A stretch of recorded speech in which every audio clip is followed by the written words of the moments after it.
Now we're ready. Good evening, Scouters and parents. I'm Dr. Dan Zimmer, your Laurel Highlands Council Commissioner. Welcome to this evening's Council Scouting Update Series. As a matter of housekeeping, please place all of your questions in the chat or the Q&A.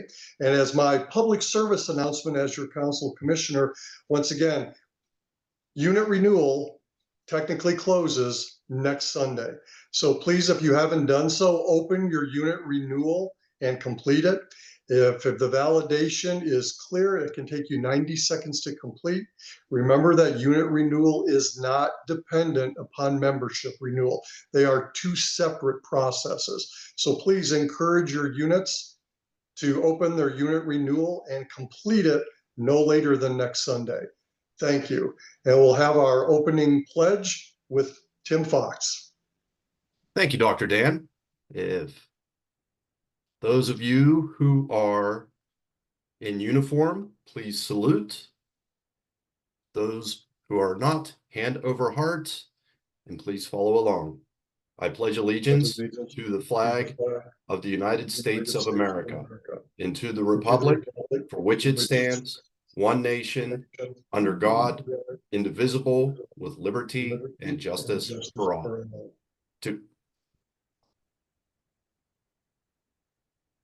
All right, back to you, Dr. Dan.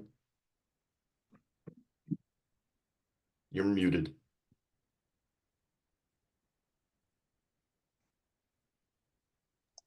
Sorry about that. Our next presenter will be Karen in regards to NYLT and Wood Badge. Karen? Hi, everybody. My name is Karen Smith. I am the Frontier District Training Chair, and they asked to do a very quick PSA to bring together two of our bigger programs in the council, which both focus on camping and using our camps. So fits perfectly with tonight's theme. Our first program I want to talk about is National Youth Leadership Training, otherwise known as NYLT, more commonly known as NYLT. It is a national program. We offer it at the local level for all of our scouts. It really focuses on leadership, helping those scouts who are our leaders, who might be our leaders, who are considering being our leaders, to learn more outside of their individual unit focus. It happens at Camp CFMAC. It is a week-long course. This year, the registration link has not gone up live yet, but it is June 15th through 20th. What it focuses on is the concepts that a leader needs to know, what they must know, what they must be able to do, and what a leader needs to be in order to be effective. They function in a patrol and a troop setting and process, so what most of our kids are used to. The basic expectation for the attendees, they need to be 13, cannot be younger. They need to be, if they're a Scouts BSA member, they need to be first class. And they have to have the ability to participate on their own. They can't be dependent on their leaders. They need to be able to set up camp, prepare meals, maintain personal campsite cleanliness, that kind of stuff. They need to be able to work in a group. If they're not quite emotionally ready, maybe 13 isn't the best cutoff for them. But the idea is they're going to be working and learning with other youth. Most of the training is done by our youth staff. They get to do a lot of patrol-based activities, troop-based activities. This is one of our youth staff photos. So you see, it's a major overhaul of a really, really big production that is available to our scouts. It's one of the best programs outside of the day-to-day troop activities that a scout can take advantage of in our council. I highly recommend it. I've been lucky enough to have my son go through the program and now works on staff. And I see the growth of the kids that we have sent to the program every year coming back and really understanding how a troop should run and how to be that leader to get their troop to be able to do what they want and need it to do. To go along with that, we have the adult version. We call it Wood Badge. This year, it's being offered on August 29th through 31st and September 27th and 28th. It is a 2-weekend program, 5 days. And it is also offered at Camp CFMAC. It is essentially the adult program or the adult equivalent of NYLT. We send our kids to understand how to be leaders and how to run the troop. We send our adults to get the training. Again, a national leadership course offered here at the council level. It's available to all of our scouters. Cub Scouting, Scouts BSA, Venturing, Sea Scouts, Explorers, as well as people who are specifically district and council leaders. We want everybody to have the opportunity to come and enjoy this program and learn from this program. It is, again, a leadership-based program.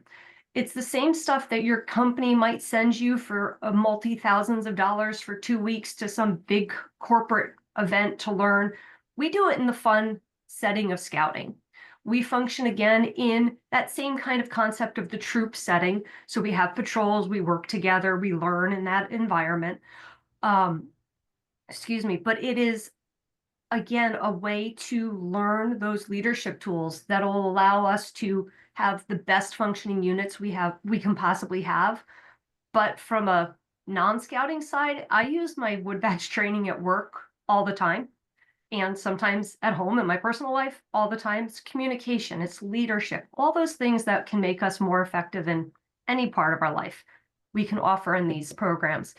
Some of the pictures we have from ours, we have our morning meetings, our group meetings. We have our religious Scouts own programs. We learn in a group environment for some things. Sometimes they're small groups. Sometimes they're fun activities, just like the kids get to do. We get to be big kids in some of this stuff too. And talking about our kids, our youth staff from NYLT are asked to come and present for our adults. They lead a large portion of this presentation. So it shows that they really do become the leaders that we need them to be. Plus they get to have fun with us. So just wanted to share a little bit about that. If you have any questions, you can put them up in the chat. Any of us will be happy to help you and answer any questions you have. Great. Thanks, Karen.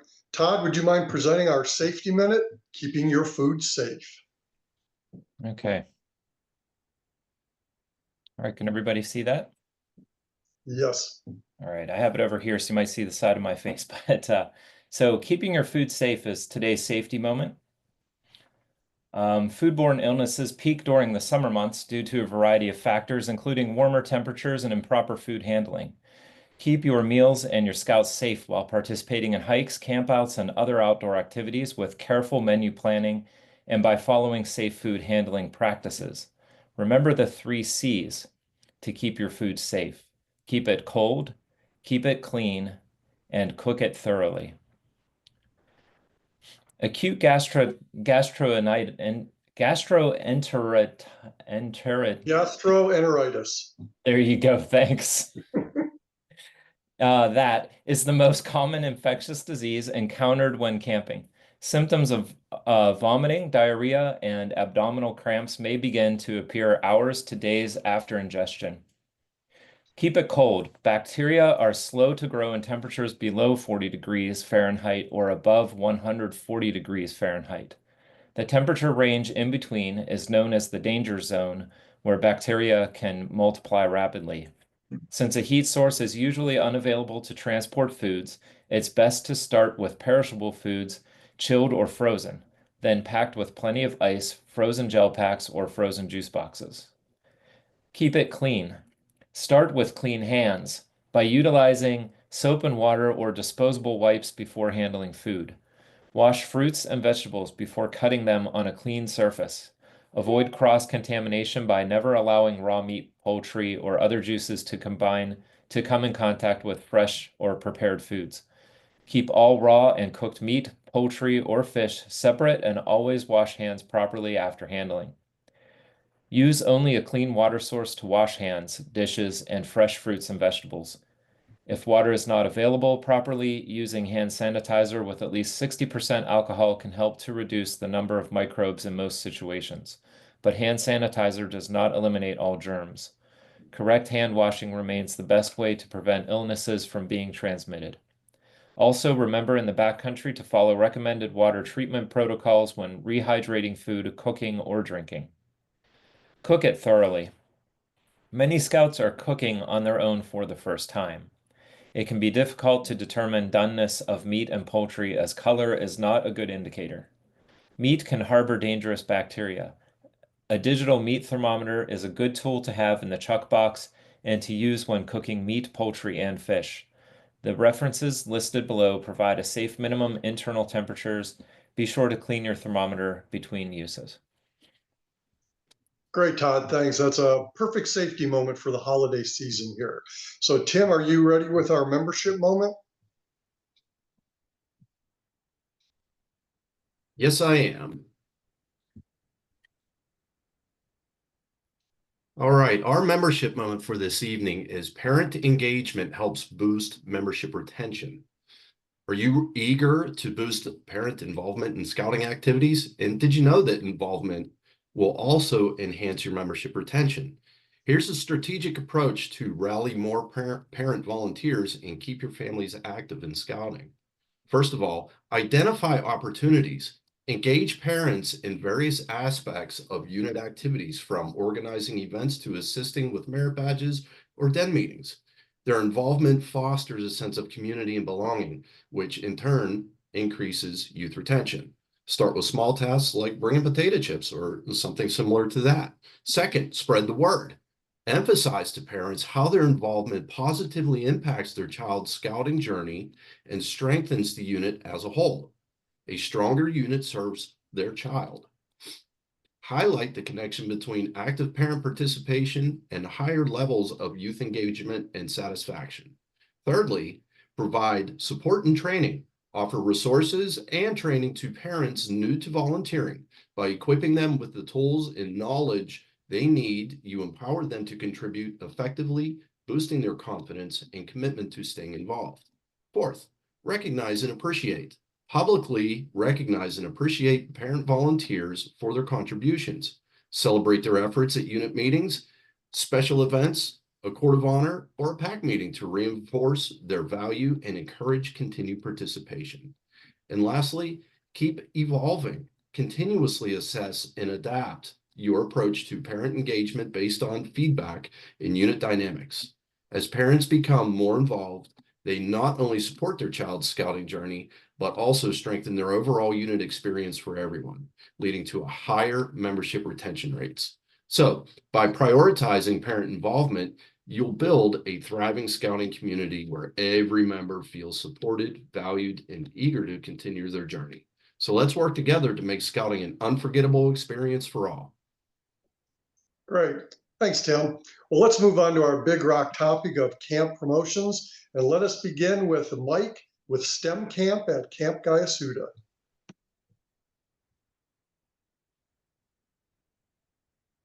Mike, you're muted. Good morning, good evening, everybody. Sorry, my phone wasn't working. Thank you for the opportunity to talk about it. Our STEM Adventure Day Camp, we run 10 weeks of it, 200 kids per week, beginning the first week of June through the last week of July. Kids are grouped into similar age groups. We run a separate program with the 6 to 10-year-olds, and then also 11 to 14-year-olds. It's a slightly different than a traditional day camp. The parents drop the kids off from 8 to 9 a.m. every morning. From 9 until 4, we run a structured program with our staff, and pickup is 4 to 5 p.m.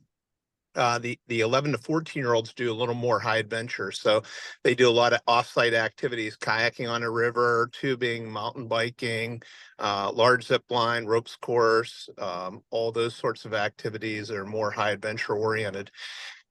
We typically are filled by April 1st. The people that have an interest in doing that need to do that pretty soon. We're already almost half full for 2025. And last year we had a waiting list of almost 400 kids. So folks that have an interest, sign up quickly. It's cheaper than going to the YMCA and other camps for childcare in the summer. Kids have a real high quality, fun, and exciting time. Also, we'll be running some merit badge programs the first week of August. Those badges will be coming up soon as well. And the registration and all the merit badges and events are available on our website, www.campgayasuda.org. We're also looking for counselors in training, which are 14 and a half and 15 years old. and also seasonal staff beginning at age 16. We're looking for staff members as early as April to help staff our ropes course prior to the beginning of day camp. We have school groups here daily, and also post day camp, so August all the way through early November. You can also apply on the website for that as well. And that's all. Thank you very much. Great, good information, Mike. Thank you. Let's move on to Camp Heritage with Dylan. Hey everybody, super excited to be here this evening. Thanks for having me. I just wanted to share this quick presentation. Can everybody see that? Thumbs up from the other presenters? Perfect. All right. If you don't know who I am, my name's Dylan McKenna. I'm the director of our summer camp operations at Heritage Reservation. Started there when I was a wee 14-year-old as a counselor in training when I was 14 in 2010, and last year was my 10th full-time summer at camp. Excited to be back this summer at Heritage. Obviously, we have a super exciting summer plan for everybody, and registration is looking pretty good. But if you haven't found a summer camp yet for 2025, we hope that you'll consider HR.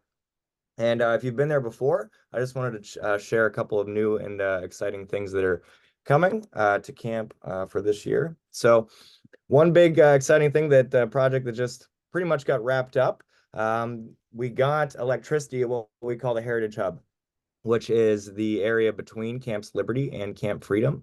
That's where our rifle range is. Last summer, you saw the new archery shelter there. And the big transformer was installed in the Freedom Lowers lot, which enabled us to bring electricity down to that area of camp. So we're excited to do some new programs. You saw us do some different programs in the archery shelter last summer. Now that we've got light down there, we're excited to do even more. So look forward to that in 2025. We've got new staff lounges being built up for the 2025 season. We'll talk a little bit more about that when we get to staffing later in the program this evening. Lots of new and exciting ideas coming from our returning staff for 2025. We have Sean O'Brien back as our reservation program director. He is hard at work on activity schedules, guidebooks, all that good stuff that you'll get to see right at the start of the new year here in January. And we're hoping for also a new home for all info heritage-wise coming in 2025. So stay tuned for that as well. Those are the dates of our 6 Scouts BSA sessions this summer. So if you haven't picked one yet, those are the different ones.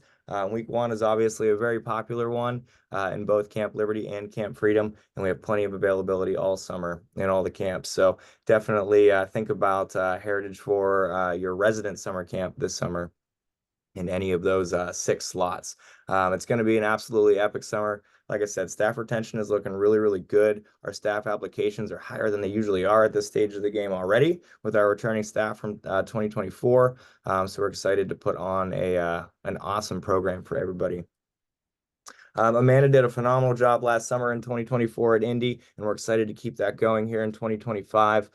We've got our 4-pack camps and 2 Weeblos camps as well. Weeblos and our Arrow of Light camp sessions in Camp Independence. The other big thing with Camp Independence is we're going to be moving from cafeteria style to family style in the dining hall. So we're excited to bring that. It worked out really well for us in Camp Freedom last summer. We're excited to bring that over to Camp Independence for this year. So lots of exciting stuff there. This is the QR code for register.heritagereservation.org. That'll also be a super easy spot to get to your registration for this summer. Every summer, I talk to a whole bunch of leaders, and they're like, "Hey, how do I look at my rosters, and how do I look at my merit badge completion status, and all of that good stuff?" Register.heritagereservation.org takes you to that Scouts 247 or that 247 Scouting link. And you're able to look up your registration from there. So registration at register.heritagereservation.org is a super good tool, which is forwards over to 247 Scouting for all things related to that. And then there's the Camp Independence code, which gets you to our Camp Independence sign up for 2025. Another exciting thing coming that I wanted to hit back in my What's New, we are excited to announce that the official capital project to bring the next new shower house to the Scouts BSA side is officially underway. So we are excited. This is a summer camp that is continually getting capital investment going into that beautiful property over there in Farmington, Pennsylvania. this is the summer camp that you want your unit to go to. There's a lot of options out there for summer camp. Obviously, we want every scout to get to camp, and we really encourage you to check out Heritage Reservation. If you haven't decided where you're headed yet this summer, definitely give that QR code a click and see what's going on at Heritage this summer. We're excited to have everybody back. It'll be common sense management, like I always like to preach to our staff. It makes sense to come to camp, and we are going to have a lot of exciting programs for everybody. And I think that's about all I got. And thanks so much for having me this evening. That's great information, Dylan. Thank you. Let's move on to Squatch Camp with Michelle and Doug.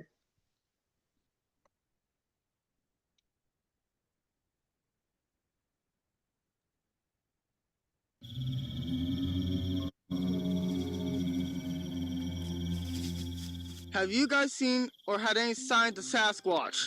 Yes. So right down there, in that area down there, we have seen several sightings or supposed sightings.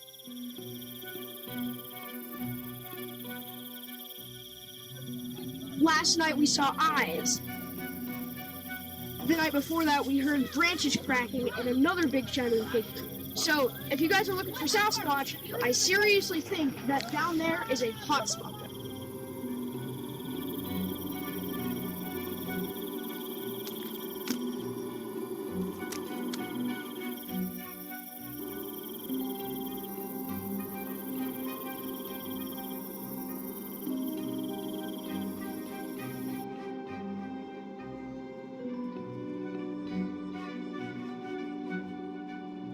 I strongly believe that there is there were several sightings of shadowy figures.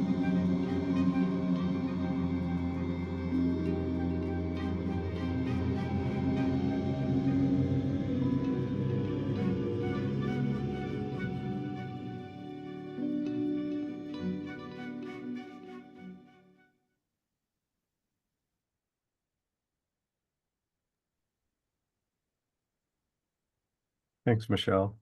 Yep. All right, let me share my screen.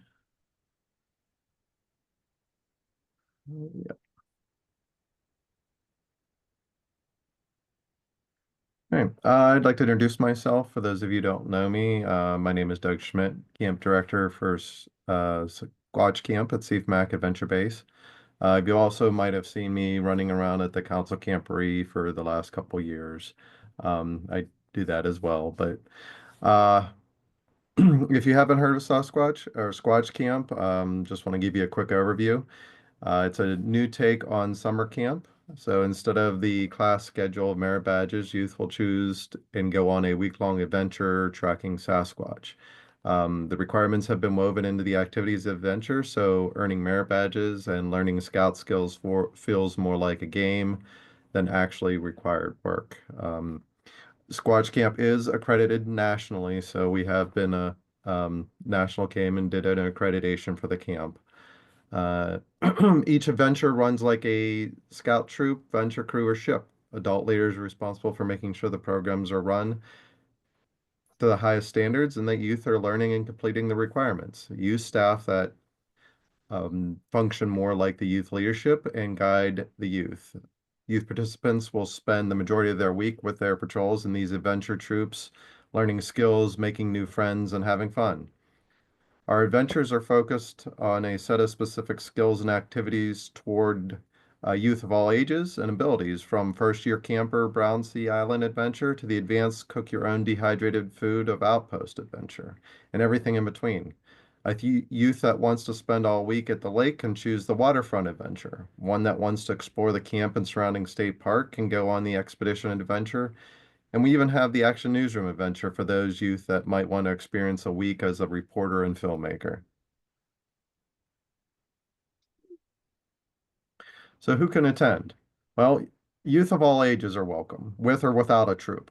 Our adventure structure is set up so that a youth without a troop can easily attend as a provisional camper. So we do have some exciting new information this year for 2025. Our waterfront adventure has been expanded to include so that the participants can choose to be on top of the water or in the water. So we're adding required merit badges like swimming to the waterfront. We've also added the Rapid Responders Adventure that will focus on first aid and search and rescue. Also this year, for any youth attending Heritage, they can sign up for Squash Camp with the second week summer camp discount. So a youth that has attended Heritage, done their week-long summer camp there, can come and visit us for a week and experience an adventure. So for more information, you can go to the council's calendar webpage and navigate to July 2025. Our camp will be the week July 13th through July 19th next year. And of course, like other summer camps, we are looking for youth staff, so older youth that want to staff at summer camp, but maybe cannot, give up a full year or full summer of summer camp.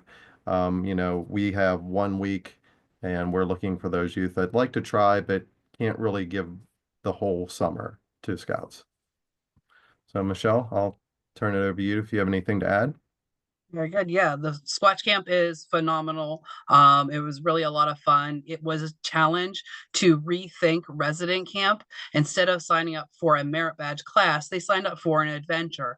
And we had a lot of confusion with that at first, but they did earn merit badges. The scouts earned merit badges. They had a great time. We've got a lot of cool things in store for the scouts this year. And there were some sightings. You saw some very convincing individuals on there who may have seen some Sasquatch activity at Camp CFMAC. You can look at the council website. We have information on there. You can follow the QR code that's listed there, or the Instagram one for Camp CFMAC Adventure Base, which has all of our information, and we'll be continuing to update that throughout the season with lots of information on camp. Great. Thanks, Michelle. Thanks, Doug. Let's get to work, camp, with Tom and Andy.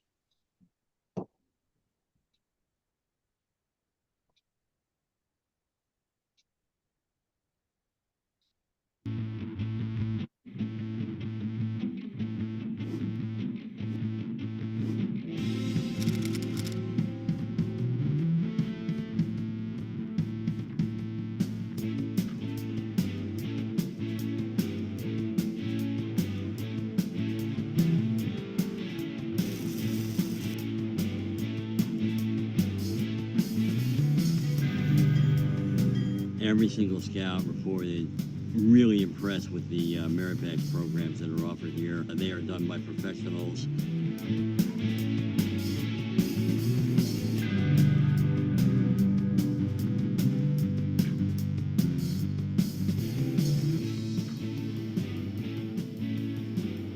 There's scout camp food, and then there's Camp Potomac scout camp food. And trust me when I tell you, they don't even compare.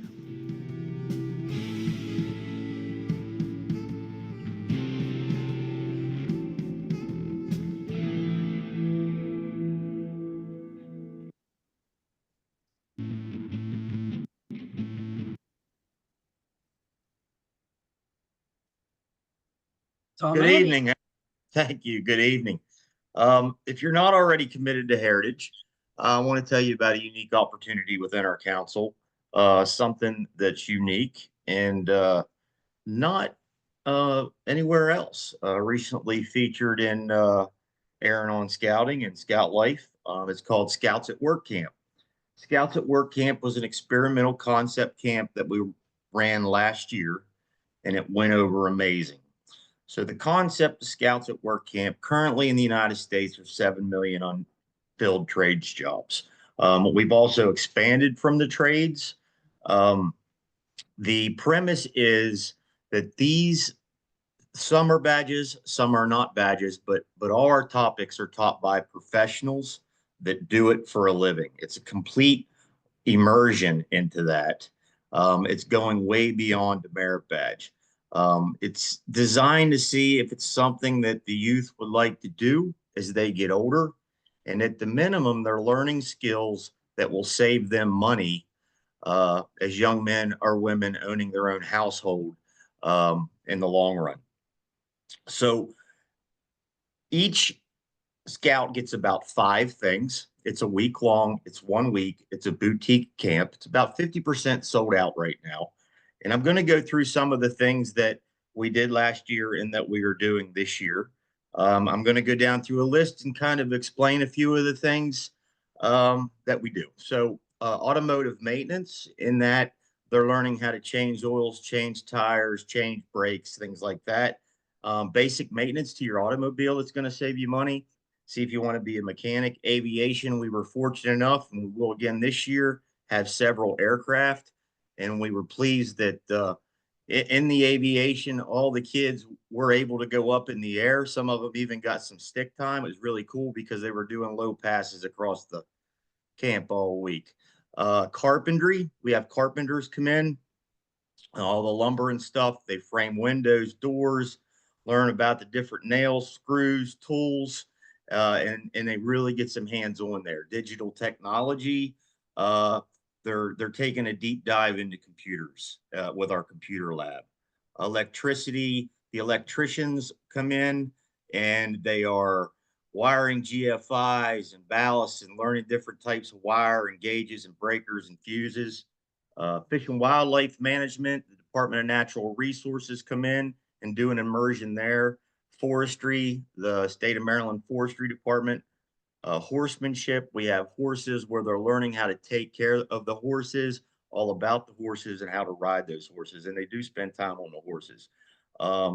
Law, they actually go to court and fortunate enough this year when the kids went and saw the court, they actually saw a juvenile that was charged as an adult. So that was an eye opener. Masonry, they're learning bricklaying, mortar, plumbing, seals on toilets, hot water tank elements, how to work with PEX, how to work with copper, how to work with PVC. Radio, that's the Maryland State Police radio technicians come in. Railroading, that's a real exciting. We have our own train actually with our own car and our own dining car. It was nice that actually had a chef prepare meals on the train. Search and rescue, they're learning how to fly drones, bloodhounds, welding, where you can go to some camps and you can maybe have a welder there. We have 12 welding booths running constantly. Actually, they ran them so much they had to time out and take a break. New one this year is engineering, with a great partnership we have, and we're constantly adding more within the community. Again, they get about 5 things total, and it's very, very, very hands-on. Our food is fantastic. Our chef is good. It's all family style, home cooked, and plenty of it. You can bring your troop, or we have provisional slots. We have a provisional troop. In addition, for the scout that you think maybe is younger and not ready for those things, we do have a first-year camper program as well. And what we try to do in the first-year camper is grab one of those things that the older kids are doing and let them experience that at least one day. The camp is 1 week. It's the 6th through 12th. It's a week after the 4th of July. Again, it is 50% sold out. Pretty standard cost across the board for what you're getting with planes, trains, and automobiles. It's an expensive camp to run, but you get a lot for your value. And when those kids walk away from there, they're walking away with knowledge that they can use throughout their life. We actually had a kid get hired the last day, making $35 an hour as a welder on the last day of camp. So, yeah, you can't squawk there. So we've already solidified one future. So yes, it is very heavily trades, but we're expanding to that with the engineering and with the law and some of the other things we do. So really exciting camp. Nothing else is out there right now, and love to have you. Tom, anything I'm missing? Registration information on the LHC camping website. We'd love to have you. Thanks. And if you have any questions or you'd like your unit to have a personal presentation or a talk, I'll be more than happy to visit you. Great. What a wonderful opportunity for all of our scouts. Thank you, Andy and Tom. Let's move on to day camp with Amanda.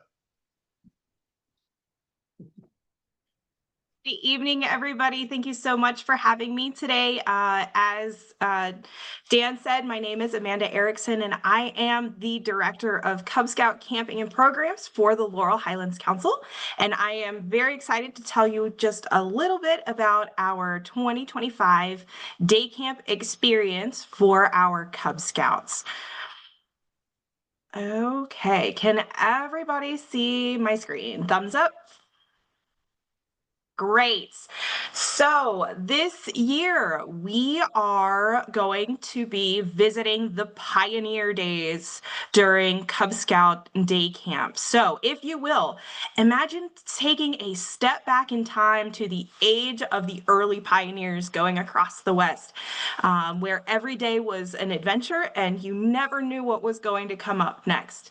So now I want you to take and imagine your Cub Scout experiencing that same excitement while they're exploring and learning about teamwork and discovery and having an absolute blast with their friends while they're doing it. And that is what our Pioneer Days Day Camp theme is all about for this coming year. So what are they really going to learn? Day camp isn't just a camp, it's an immersive journey for us. So we are going to take a trip back in time. And so we're talking things like hands-on experiences. So think building mini wagons or learning survival skills. Scouts will develop practical knowledge while they're having fun. So sort of, I always say, like wrapping the pill in the bacon a little bit so that they're learning something, but they're having a good time. So they kind of don't even realize it. So some of these activities are going to teach you things like problem solving, creativity, and teamwork. Amanda, can you really teach teamwork to a Cub Scout? Of course you can. Arguably, they will help each other more than Scouts BSA youth members will in most cases. And they will be overly excited to help you do it. It's an interactive history. So with us taking a step back into the boots of early settlers, we're going to be learning about some of the tools that they might have used, the crafts that those kids during that times might have played with, and traditions that have kind of helped shape the world that we're in now. So helping to gain an appreciation of history through active participation, and not just hearing it, but living it also. And adventure, because adventure is kind of where everything's at, keeping it light, keeping it fun, keeping it rolling. So adventures galore, log rolling challenges, frontier games, scavenger hunts. This is not a day to be spent in front of a screen. It's a full day, several days of outdoor excitement that will create memories that will last for a lifetime. So if you have not signed your Cubs up for Cub Scout Day Camp yet, I have the schedule for you. So we have 8, is that right? 1, 2, yes, 8 scheduled day camps this coming year. So summer all the way from the beginning of June to the beginning of August. So there is a time for everybody. And if your day camp date that's closest to you doesn't work, check out the next closest one to you and see if that might be something that you could get your pack to go to have this kind of experience. We have 2 different types of day camp. We have the traditional 3-day day camp, which are 6 of the 8. So you're looking at the pricing. So we actually froze pricing from last year to this year, so the price didn't change. So I actually think this is the 2nd year in a row. So no price change for that. We do have a 4-day day camp that happens at Camp Gaisuda at the beginning of August that is hosted by the Japichin district. And that one does cost a little bit more. It has different experiences that go with it. So that's just kind of something to keep in the back of your mind. So you might be a unit leader here looking like, what can I get to promote to my pack? So this is an example of our flyer for day camp this year. It is completely customizable. So if your pack is going to be going to Settlers Cabin, like what is in the example here, we can get these run off for you and then have them ready for you, say at the council office downtown through your district executive, or I can even email you a copy of the PDF so that you can print them if that's what you'd like, or share it digitally with your parents. So I hope that you all are as excited as I am about the 2025 day camp experience. I have been talking with the day camp leaders, some of which are on this call, and we were just talking about making rope. So I'm learning what that means, and I can't wait to share that with the Cub Scouts here in the Laurel Highlands Council next summer. Thanks. Back to you. Thanks, Amanda. Sounds like a lot of fun. So Dylan, can you tell us all how we can become part of the camp staff or the volunteer staff? Yeah, absolutely. So starting out with Heritage Reservation. Obviously, Heritage Reservation is one of the largest summer camps on the East Coast. 2,000 acres of property, 270-acre lake, and over 4,000 scouts and scouters will come through the gates. And we need a whole big staff in order to make that happen. And one of the greatest parts about working on camp staff, right, is being a part of that family for the summer. And the way summer camp runs is the youth from your units coming to work at camp. And working on camp staff is an experience that they won't be able to get anywhere else. So whether they do it at Heritage or any of the camps that we have in the Laurel Highlands Council, definitely think about having your youth participants in your units. Think about coming up for camp staff. They don't have to come all 10 weeks. That's usually how long our camp staff is at Heritage. They can just come for a few and things of that nature. And building leadership, building all of those different soft skills that you can't really get anywhere else. That's something that happens when you work on camp staff. And I know all the folks on this call can attest to that for sure. These are just our staff pictures from this past summer.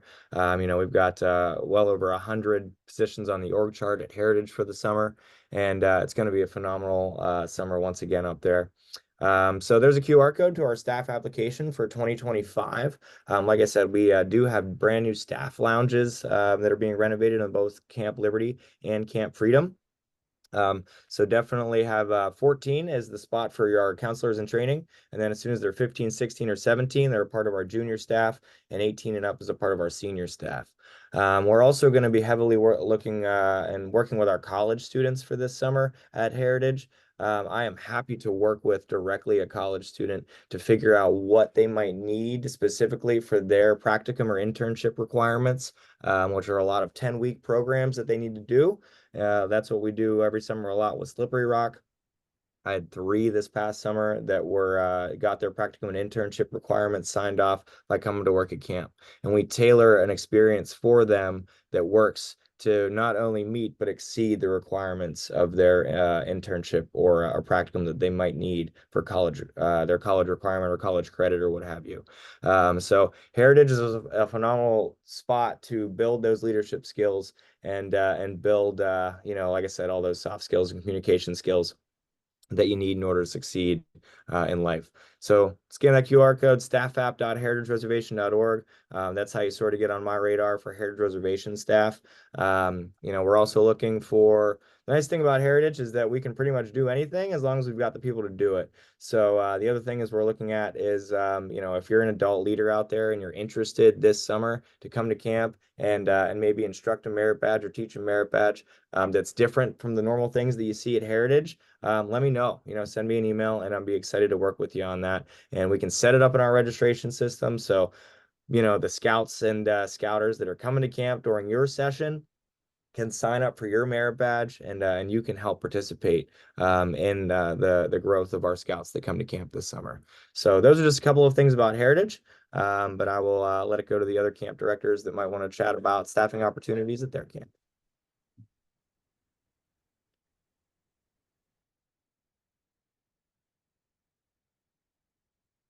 Well, Dylan, I think you summed it up for all of them. I'm not seeing any other hands go up. So once again, a great information and a great opportunity once again. So Craig, what can you tell us about Order of the Arrow?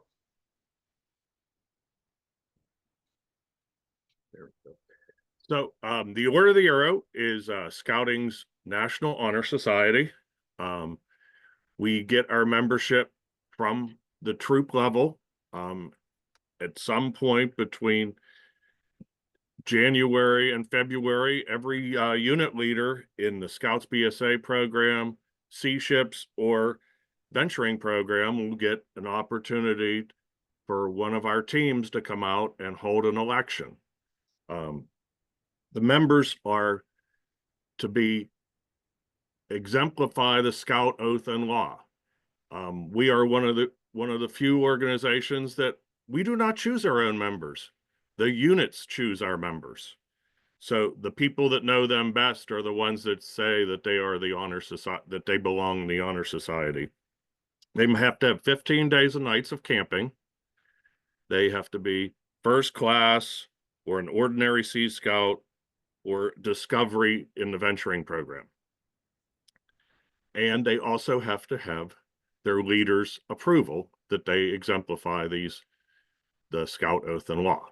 Once that happens, we can come in and hold an election, and all the youth members of the troop get to vote on whether that person can be a member of the Order of the Arrow.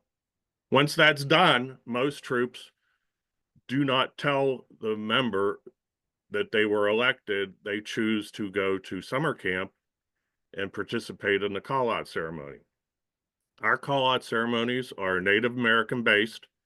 We have a working relationship with the Seneca Nation in Salamanca, New York, that all our regalia and all of our ceremonies honor the Native Americans.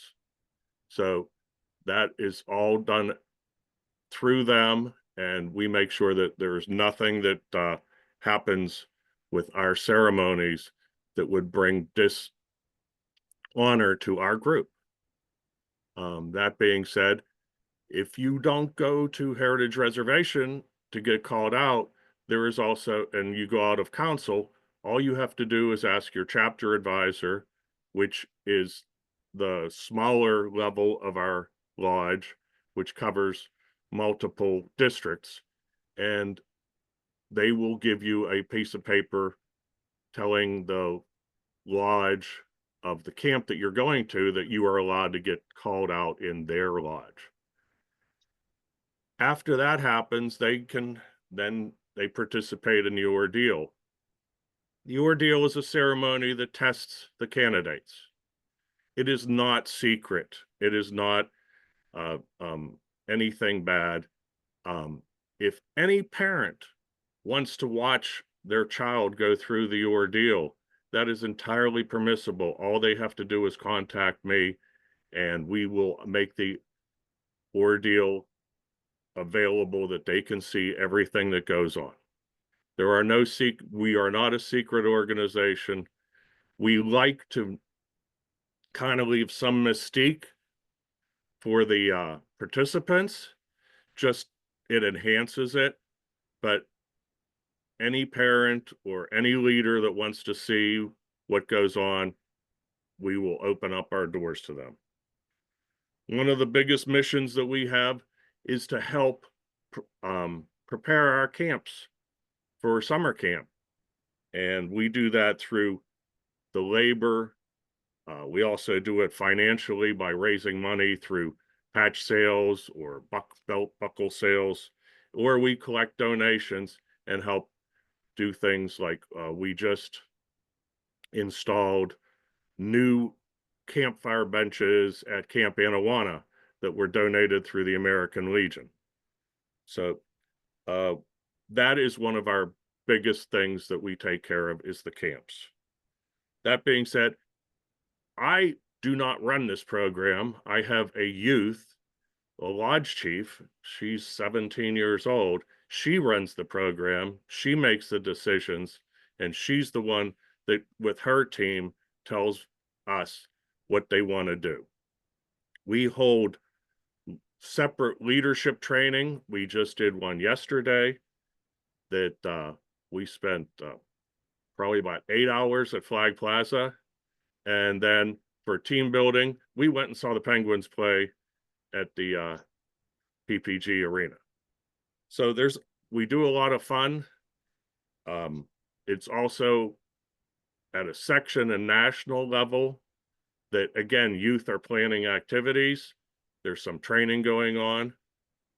And you can go to the 4 high adventure bases basically for half price through the Order of the Arrow by doing some service to the camps and then going out on the adventure of your choice. That's pretty much what I have for you. If anybody has any questions, you can always get a hold of me. My name is on the LHC webs page under Order of the Arrow, and I'd be happy to talk to you at length. Great.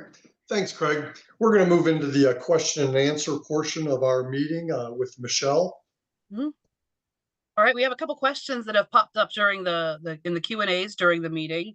So first one came in, and we want to talk about wilderness first aid training. And is there an opportunity to do that at Heritage over the summer? I know we do offer some trainings there.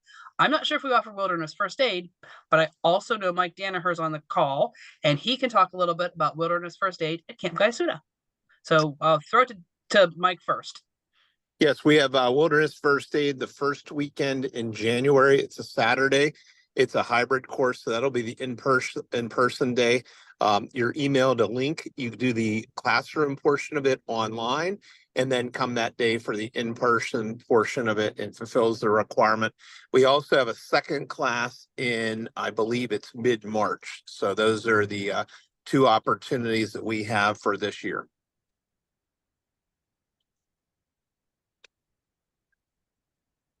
Alrighty. We also offer, and thanks Brian Krisner for this information, we offer wilderness first aid at the Scout Door University, held in April. I believe it is the last weekend in April, at Heritage Reservation. So there's an opportunity there as well. If you can't make it over to Gaisuda, I know we've had folks attend the training there and thought it was a great opportunity. So Dylan, I don't know if you have anything planned for that for Heritage this summer, or if that's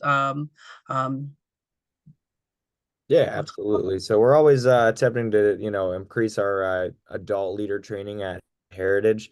Of course, doing anything for 6 weeks consistently can be a challenge, especially when it comes to adult leader training. But if, like I said before, if you're interested in helping us achieve that, even just for a week or over a couple of weeks of camp, definitely let me know. I'm definitely interested in getting additional things this summer, even if they're only for different sessions over at camp. So that's sort of what I'll say for wilderness first aid for Heritage.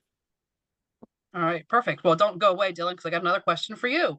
Can you explain the difference between Pack Camp and Webelos Camp, and are there specific things offered during Pack Camp for the Webelos and Arrow of Light Scouts? Yeah, absolutely. So, obviously we'll have very specific programming for Webelos and Arrow of Light that they can do due to their age at Webelos and AOL Camp. And if we can offer some of those smaller programs for our Webelos that attend Pack Camp, then we absolutely will do that as well. I also wanted to let Amanda jump in on this in case she had anything to add for Webelo Camp or Pack Camp for 2025. No, Dylan, I think you pretty much covered it. The decision was made last summer to go ahead and bring back that Webelos AOL specific camp because we were getting asked for it. So yes, some super specific Webelos Arrow of Light programming to happen during those 2 sessions. So, and that program would be different than the Pack Camp program for the other 4 sessions. I did think I saw something asking if the Webelos are split. I'm gonna guess is that for the Webelos Arrow of Lights or for Pack Camp? To that, I don't really know. So that's really gonna land with Dylan and Dylan's team to kind of decide how that's gonna look.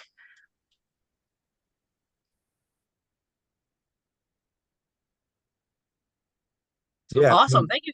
Perfect. Go ahead, Yeah. Dylan. If anybody else has anything on Webelo or Pack Camp, feel free to send me an email and we'll get you covered. All right. Up next, this question is for Craig and the OA.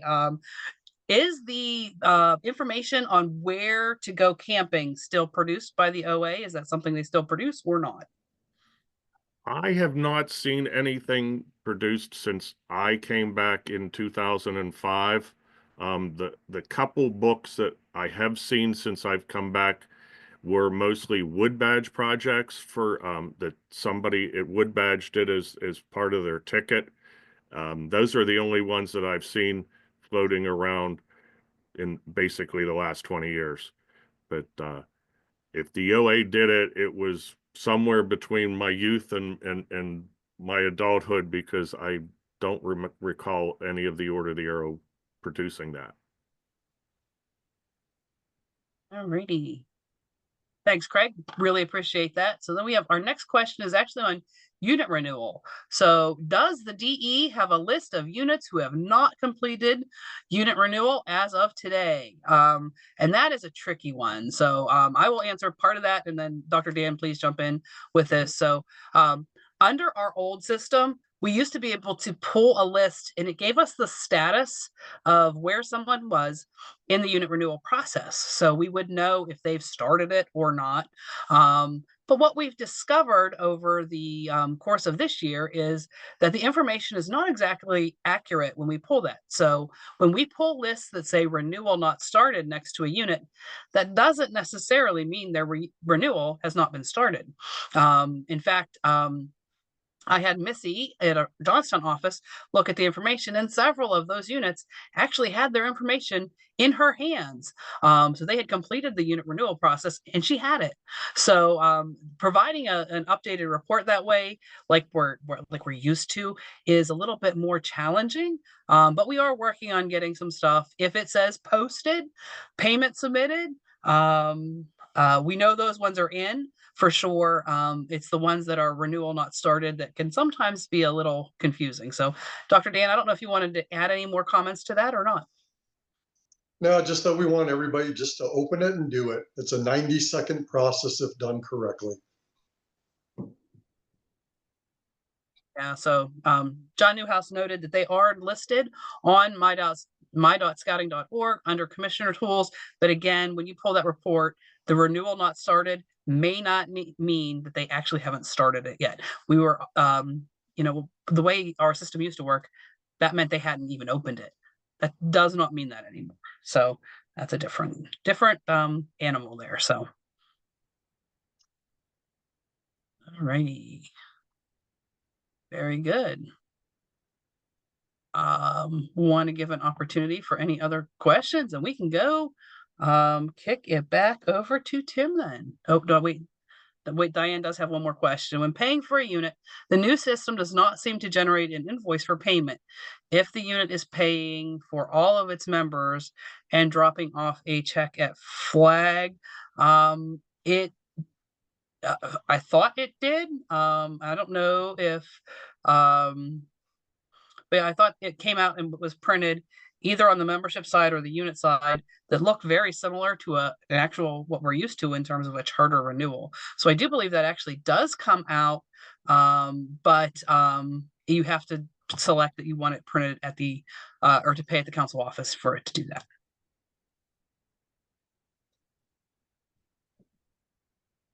So, all righty.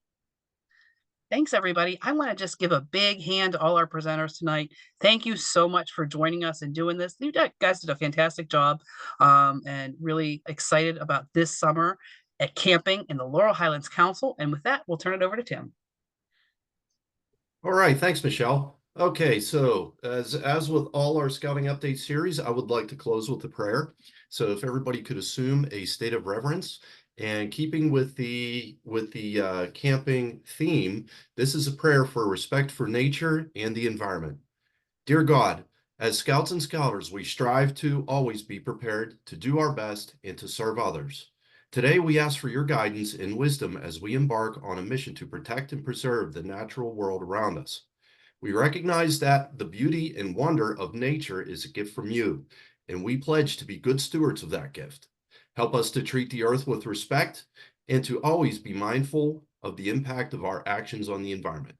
We promise to do our part to reduce waste, to conserve resources, and to be responsible citizens of the earth. We commit to leaving no trace behind when we explore the outdoors and to leaving the natural world better than we found it. Please bless us with the courage, strength, and determination to live up to these ideals.